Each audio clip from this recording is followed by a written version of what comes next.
Salut, vous connaissez normalement tous Homer, mais est-ce que vous avez déjà imaginé Homer dessiné par les studios Ghibli? Homer s'il était le parrain, Homer s'il était le pote de Woody et Buzz, Homer dans Avatar le dernier maître de l'air, c'est quoi dans Projet Blair Witch, ou même Homer en Steve Jobs? Il y a des graphistes qui se font visiblement chier, quoique. Tout ce que vous venez de voir n'a en réalité pas été fait par un humain, mais par une intelligence artificielle, sur la base d'une simple phrase. Comme l'énonce le plus gros youtubeur tech américain Marques Brownlee dans sa vidéo sur le sujet de mai 2022, comment vous réagiriez si je vous disais qu'il existe un logiciel qui est capable à partir d'une simple phrase de créer une image très réaliste de ce que vous avez décrit. Donc t'écris Twitter en train de corrompre des hommes d'affaires et bam, Max Spaghetti, bam, sculpture d'un bodybuilder à partir d'un brocoli, bam, un iPhone fossilisé, bam, une peinture de la renaissance d'un mec qui se vénère contre son ordi parce que Discord a crash, bam.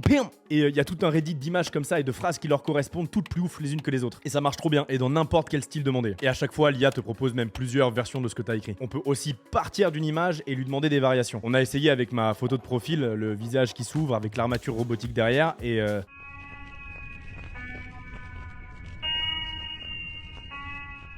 ok, je vais faire des cauchemars toute la semaine. L'IA qu'on a utilisée s'appelle DALL-E 2. DALL-E, bon, vous avez la ref, la Casa des Papel, bien sûr, et 2 parce que c'est la deuxième itération du projet. DALL-E, c'est une IA qui appartient à OpenAI, une boîte américaine, une de plus, avec Elon Musk en cofondateur, et qui bosse sur l'intelligence artificielle. C'est comme le port salut, c'est écrit dessus. Mais il n'y a pas que DALL-E. Il y a aussi celle-ci avec un nom marrant, GPT-3.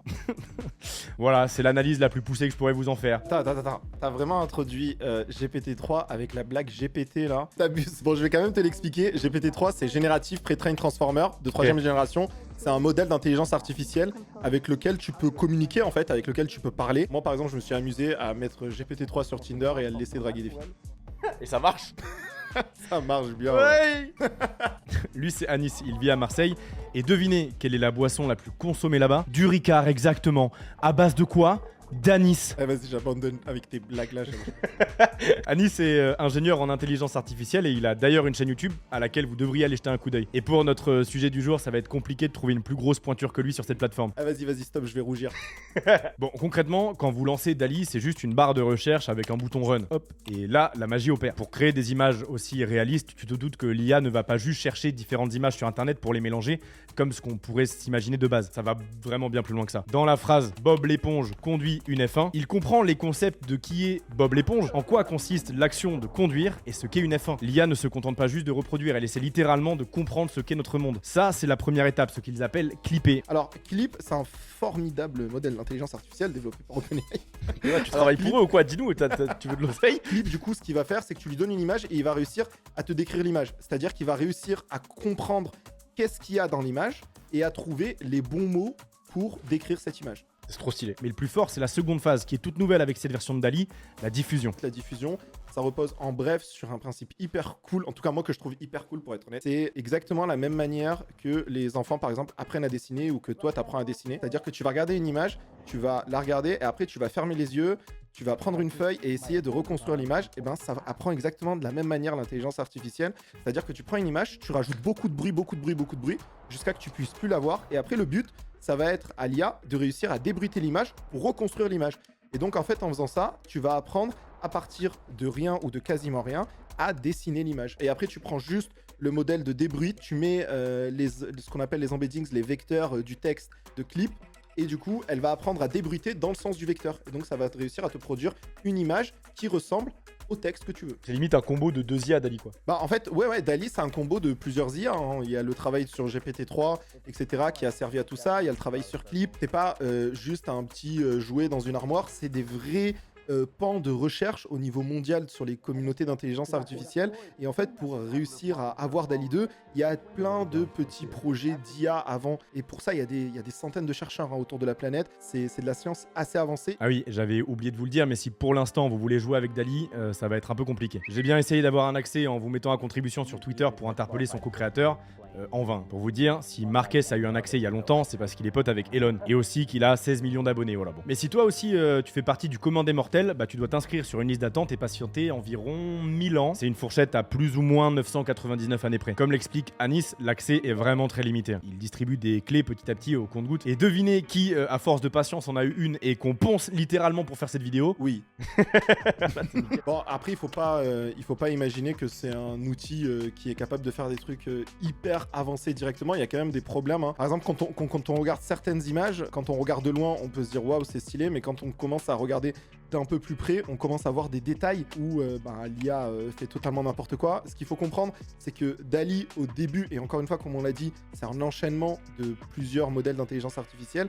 DALL-E en fait va venir générer des petites images et après il y a un autre modèle d'IA qui va venir augmenter l'image. C'est pour ça que quand on va essayer de voir des détails proches, et ben en fait ça va être un peu nul parce que l'image en théorie est toute petite et c'était pas fait pour générer des détails aussi avancés. J'ai vu des gens qui se marraient du fait que les textes c'était n'importe quoi. Ah, le texte c'est nawak parce que en fait un texte, qu'on le veuille ou pas, c'est quand même des détails assez précis quoi, assez importants. Plus le niveau de détail demandé est avancé, plus il va falloir des immenses modèles pour pouvoir le générer. Enfin, du coup, même s'il y a des problèmes, t'estimes que c'est déjà prêt à l'emploi? Oui, aujourd'hui, il y a déjà des gens qui l'utilisent. Hein. Il y a The Cosmopolitan, par exemple, qui a fait une couverture de magazine en utilisant des images générées par DALL-E.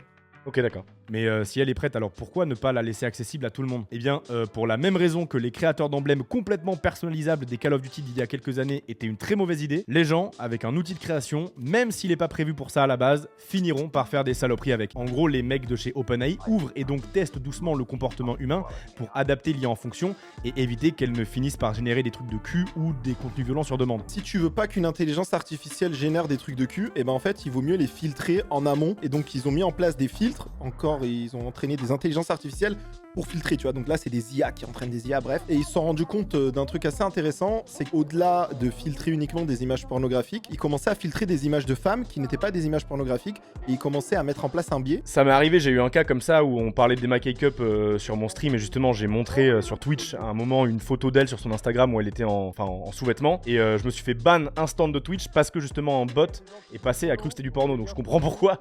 Mais en fait je pensais que genre une IA aussi entraînée que DALL-E 2 ne se laissait pas avoir par des trucs comme ça parce que là on parle de l'IA de modération de Twitch quoi. Ouais, mais en fait toutes les IA se laissent avoir uniquement par les données qu'elles ont apprises, tu vois. Ouais. Il y a des gens qui ont dit mais pourquoi est-ce qu'ils ouvrent pas tout d'un coup, tu vois? Pourquoi est-ce qu'ils mettent pas à disposition de tout le monde? En fait, le truc c'est qu'en l'ouvrant petit à petit, ils se rendent compte de à quel point les gens sont malins. Par exemple, il y a des gens qui se sont rendus compte que en tapant cheval dans un lac rouge, c'est comme si t'avais un cheval qui était mort dans une mare de sang. Ouais. Sachant que sur DALL-E, tu peux pas générer mare de sang, etc., etc. Donc les gens sont vraiment très très malins hein, pour venir hacker entre guillemets ces intelligences artificielles. Mais du coup demain quelqu'un qui veut vraiment faire un lac rouge premier degré à cause des mecs qui s'en servent pour faire de la merde, ils sont baisés quoi. Ouais, c'est ça. Exactement. Ils ont peur que ce type de système fasse de la désinformation, et donc que ça attise des tests complotistes ou des trucs comme ça. Du coup, t'as pas le droit de générer des images de personnalités publiques, t'as pas le droit de générer des images d'événements, par exemple le président Trump qui se fait tirer une balle dans la tête, une photo ou des trucs comme ça. Hormis le fait que c'est quelque chose de violent, ça peut susciter de la désinformation, ils sont hyper vigilants sur ça, OpenAI, c'est hyper dangereux. Mais c'est aussi pour ça que c'est hyper important d'éduquer, si tu veux, les populations pour dire que demain, juste, je le crois parce que je le vois, ça fonctionne plus, tu vois. DALL-E, à terme, ça doit devenir une plateforme as a service, un peu comme Remove.bg, une IA en ligne qui vous permet de détourer plein de trucs super facilement. Ou DeepL, par exemple, une autre de traduction ultra performante. En gros, vous payez pour l'usage dont vous en avez besoin. Sauf que là, par rapport aux deux exemples que je vous ai cités, c'est sacrément plus balèze. Bah en fait, concrètement, tu payes par image. Voilà, aussi simple que ça. Et tu payes 15 centimes par image, 15 centimes d'euros par image générée. Ah, c'est tout, c'est 15 centimes, c'est pas très cher en vrai. Non, c'est pas cher, mais quand tu imagines que pour réussir à avoir une image qui convient, il te faut genre 40 tests d'image, et ben ça commence à quand même faire beaucoup. Le truc marrant aussi, c'est que plus ils ouvrent à des gens, au plus les gens constatent que les résultats sont nuls. Ah ouais, pourquoi? Parce que forcément, il faut partager la puissance de calcul. Par exemple, avant, DALL-E pouvait te générer avec un seul texte 6 images. Et maintenant, ils ont dit, les gars, maintenant, c'est plus que 4 images par texte. Parce qu'en fait, ils sont en PLS. Le nombre de gens qui génèrent, je pense que tu te rends pas compte. Attends, mais c'est ouf.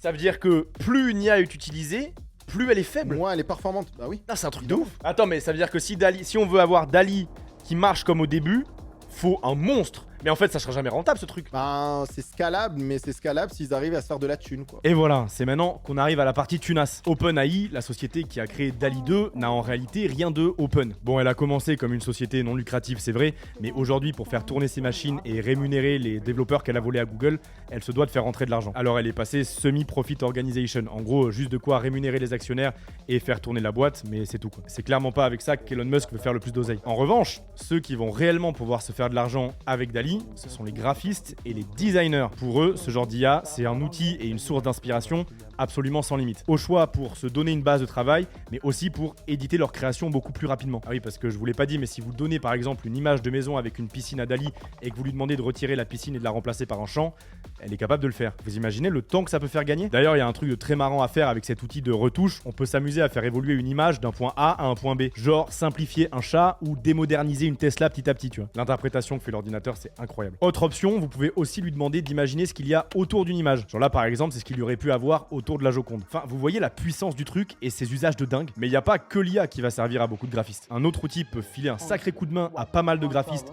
et de freelance en général qui regardent cette vidéo. Freebie, pas de machine learning ici, mais une plateforme en ligne de gestion et de facturation pour les auto-entrepreneurs ultra intuitive et facile d'accès. Je la connais bien parce que avant de passer en société, je m'en suis servi pendant 3 ans. Elle te permet d'éditer tes factures, relancer, suivre ta trésorerie, retrouver tes clients, avoir toutes les stats sur ta boîte, anticiper ce que tu vas devoir payer à l'URSSAF et tout ça sur une interface on ne peut plus claire. Ça marche avec un système d'abonnement et je vous promets que ça vous fera gagner un temps fou et Dieu sait que quand on est seul dans sa structure, on en a besoin. Bref, vraiment, je vous le recommande à fond et je suis super content qu'ils sponsorisent cette vidéo, sincèrement. Si ça vous intéresse, tous les liens en description. Et en plus, freebie, et après j'arrête, si ça peut aider les graphistes, au moins ça risque pas de les remplacer. Parce que ouais, ces IA-là, à force d'amélioration à terme, c'est le risque. Et justement, j'ai demandé sur Twitter à Julien, qui est graphiste de profession, de défier l'IA. Et les résultats sont pas évidents. Selon vous, qui est DALL-E et qui est le graphiste? Je vais mettre les réponses dans la description, mais avant, je veux bien que vous mettiez un commentaire avec votre avis. Ça t'a pris combien de temps de faire ces images? En moyenne, ça m'a pris 3 heures. DALL-E, peut-être 15 secondes. C'est très très chaud. Mais Musk et OpenAI ne sont évidemment pas les seuls dans la course. Parce que les enjeux de pouvoir créer en un temps record des visuels à partir d'une phrase sont beaucoup trop gros. En parallèle, Google a annoncé avoir son équivalent, Imagen, dont on sait encore pour le moment très peu de choses. Meta aussi a annoncé avoir une IA similaire. C'est Mark himself qui en parlait sur son compte. Il y a pas mal de monde aussi qui s'amuse avec Midjourney. C'est une petite équipe indépendante fondée par David Halls qui en sont à l'origine. Lui, c'est un ancien de la NASA et un cofondateur d'un appareil de motion tracking. Tu sais que c'est une très mauvaise idée de me laisser un enregistrement fond vert. Je suis en confiance absolue avec toi. Ouais, Simon. t'as raison. J'en avais déjà entendu parler avec DALL-E, Ouais. parce que j'avais vu sur Twitter des gars en parler, et genre j'avais fait une demande à DALL-E pour rentrer dans la liste, voilà, et genre je n'ai jamais reçu de mail de réponse ou quoi. Quand j'ai revu un truc passer avec une autre IA, je me suis dit bon, celle-là je vais essayer. Ouais. Je vais réessayer et ça a marché. Donc tu te login via Discord, ça prend la forme, au début tu as un salon Discord, etc. Tu peux parler du coup avec le bot en DM directement, et en fait c'est une formule, genre tu fais /imagine, et là tu dis je sais pas, Simon Puech en slip, tu vois, Ah, très belle et imagination. il te sort un truc qui ressemble à Simon Puech en slip, quoi. Et ça c'est golden. Ça après c'est une image NFT, ça part, ça vaut des millions, je te le dis. Bien sûr, t'as une bonne communauté, tu peux échanger plein de choses, etc. Ils sont pas hyper friendly non plus, tu vois, mais bon. Ok. Parce que tu vois, genre des fois tu peux demander plus de précision sur ouais comment ils ont fait ci, comment ils ont fait ça, etc. On te répond pas toujours, tu vois. T'as l'impression qu'il y a quand même des gens qui sont la phrase, elle est pas pour eux, elle est encore importante et ils vont pas te la filer comme ça. Parce que toi t'as la sensation que juste c'est les phrases, genre par exemple un château dans les airs, ça suffit pas. Ah non mec, si tu veux passer à la next step et tu veux voir les trucs de ouf qui sont faits, etc., t'as plein de paramètres qui rentrent en compte et en fait il faut comprendre comment pense, entre gros guillemets, l'algo et quel mot en fait et quel bout de phrase va avoir du sens. C'est tellement compliqué à faire les prompts parfois, etc., que genre j'utilise une app qui s'appelle prompt.noonshot.com. Tu mets ton idée principale et après il va te demander ton style, la lumière, quel angle de caméra, etc. Et donc tu rentres ces trucs là et lui à la fin de ça, il va te générer une énorme phrase pour Midjourney. Et en fait tu vas pouvoir en sélectionnant plein de choses générer un prompt qui toi t'aurais pris beaucoup plus de temps, ou même juste, tu vois, moi en tant que newbie, j'ai pas du tout la connaissance de tous les styles ou les matériaux qui sont disponibles dans Midjourney, tu vois. Ouais, en fait, ce qui est galère, c'est qu'on commence à avoir ce qu'on appelle du prompt engineering, quoi. C'est-à-dire que de la science pour écrire des textes qui vont être bien compris par DALL-E. Tu vois, par exemple, pour avoir un truc rendu en GoPro, tu peux mettre rendu GoPro. Pour avoir un truc en 4K, tu peux mettre rendu 4K. Et en fait, c'est de la science d'écriture. D'ailleurs, fun fact, il y a des startups aujourd'hui qui se montent, pour te vendre des phrases pour Dali, Midjourney, etc. Tu vois. T'en as même sur Reddit, par exemple, qui te disent si tu veux le prompt, viens me voir en privé, tu vois. Genre, c'est devenu une denrée rare.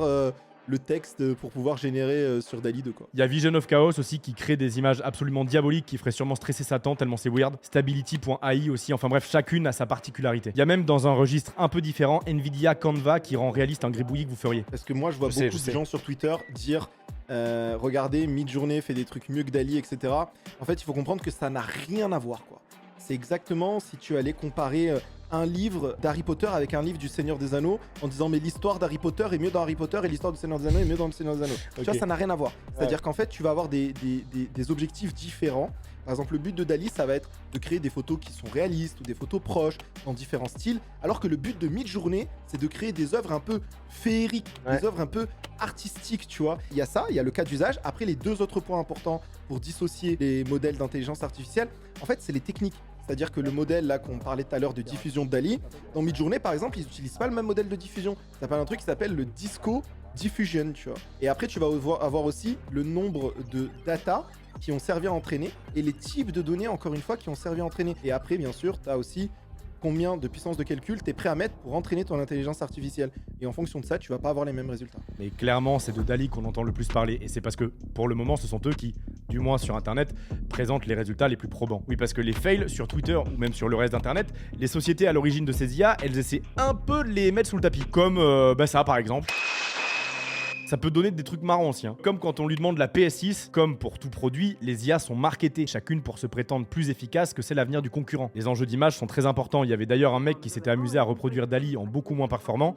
Il avait appelé ça Dali Mini et il a dû changer le nom pour pas se bouffer un procès en Crayon. Ça commence à faire beaucoup là. Les devs en IA, ils sont jaloux des jeux de mots des coiffeurs ou... Mais si ces sociétés sont aussi à cheval sur leur image, c'est parce que derrière la bagarre marrante de qui fait la meilleure image, il y a de vrais enjeux pour une suprématie bien plus importante de celle de qui a la meilleure IA. En réalité, Imagen, Dali et toutes les autres ne sont que des vitrines pour montrer la supériorité de ces boîtes privées dans un domaine bien spécifique, la création et l'entraînement de supercalculateurs. Et du coup, c'est une guerre de big technology, quoi. C'est une guerre de GAFA. C'est une guerre de puissance de calcul, tu vois. Et ça, cette guerre de puissance de calcul, ça a des enjeux astronomiques pour toutes les boîtes de la tech aujourd'hui. Tu vas avoir des supercalculateurs qui vont entraîner le modèle. Et après, dans un deuxième temps, tu vas avoir des supercalculateurs qui vont aussi servir à ce qu'on appelle l'inférence en intelligence artificielle. Voilà, où tu vas, où il va être ce qu'on appelle en production, quoi. Tu vas l'utiliser, quoi. Et donc, en fait, ça peut être des machines moins puissantes qui produisent une fois que ça a été entraîné. Exact. Toi, dans ton ordinateur, si tu essayes d'entraîner Dali 2, ton ordi il pète, quoi. Il te dit non, on va te faire foutre, jamais de la Ah non, il est stokos, mon PC gamers. Il y a beaucoup de gens dans les communautés d'intelligence artificielle qui commencent un peu à se rebeller autour de ça parce qu'en fait, ils sont en train de se dire en fait, les plus chauds, c'est ceux qui ont le plus de thunes, quoi. En fait, l'IA, ça devient un pay to win, tu vois. C'est pas vrai.